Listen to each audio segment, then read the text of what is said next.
My name is Nathan Harper, a 38-year-old architect in Seattle, Washington. For 5 years, I thought my fiancée, Elise Camden, was my partner in life and love. We planned a future together until she shattered it at my brother's retirement party, announcing she was leaving me for her wealthy boss, who stood smirking across the room. What she didn't let he know was I'd uncovered her betrayal months earlier and had a plan to ensure she'd regret crossing me. The Seattle waterfront sparkled outside the Edgewater Hotel's banquet hall, where we'd gathered to celebrate my brother Caleb's retirement from the Coast Guard. The room buzzed with laughter, clinking glasses, and the scent of cedar-planked salmon. I stood in my navy suit, ready to give a toast to Caleb's 30 years of service, when Elise, radiant in a silver dress, grabbed the microphone. Her voice cut through the chatter like a knife. "Nathan, I'm done," she said, her eyes cold. "I'm leaving you for someone better. Someone who can give me the life I deserve." She nodded toward Victor Langston, her real estate tycoon boss, leaning against the bar with a smug grin. The room of 150 guests, family, friends, Caleb's colleagues, went silent. My mother gasped. Caleb's jaw tightened. Victor, 20 years older and dripping with wealth, raised his whiskey glass in a mocking toast. I'd met Elise at a Pike Place Market coffee shop, her ambition as a real estate agent drawing me in. We built a life together, or so I thought, sharing a Capitol Hill condo I'd designed. Her betrayal wasn't just personal, it was calculated. I forced a smile. "To your new chapter, Elise," I said, my voice steady. Then I pulled a slim folder from my jacket and set it beside her plate.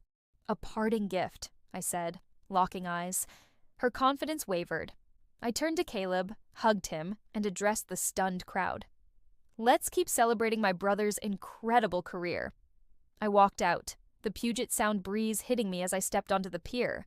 Whispers erupted behind me, but I felt lighter than I had in months. 4 months earlier, I'd found a credit card statement in Elise S. purse. Charges for luxury hotels and jewelry I hadn't seen. I'm no detective, but as an architect, I noticed details. I started digging. Her late work nights didn't add up. Her phone was locked tighter than Fort Knox. Using a shared cloud account she'd forgotten about, I found emails to Victor planning to move into his Bainbridge Island mansion after dumping me. Worse, she'd been funneling money from our joint savings, $80,000 for their new start, claiming it was for wedding expenses. Elise underestimated me. Growing up in Tacoma, I'd learned to protect what mattered. My firm's lawyer, Anita Patel, helped me trace the transfers to Victor's accounts. Our engagement agreement, signed when we bought the condo, included a clause. Any misuse of shared assets allowed me to claim full ownership. I also discovered Elise had used my architectural designs, sketches for a sustainable housing project, to impress Victor S. firm, passing them off as her ideas. The folder I'd given her contained my revenge, bank records of her transfers, emails proving her affair, and a legal notice claiming the condo and demanding repayment. I'd also sent copies to Victor's board, exposing his role in misappropriating my designs, endangering his firm's reputation. I drove to my condo, where I'd already changed the locks.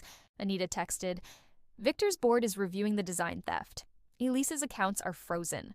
Social media lit up, guests posting about Elise's classless exit. I only answered Caleb. "I'm good," I said. "This is my day." Hours later, Elise pounded on my door. "Nathan, what's in this folder?" she screamed, clutching it. I opened the door, calm. "Your downfall," I said. "You stole from me and tried to take my work. Now you lose the condo and your credibility." Her phone buzzed. Victor, no doubt panicking as his board called an emergency meeting. "You're ruining everything," she cried. "You ruined us," I replied. "I'm just cleaning up." The next week, Anita filed my claim. The condo was mine. Elise owed $80,000 plus legal fees.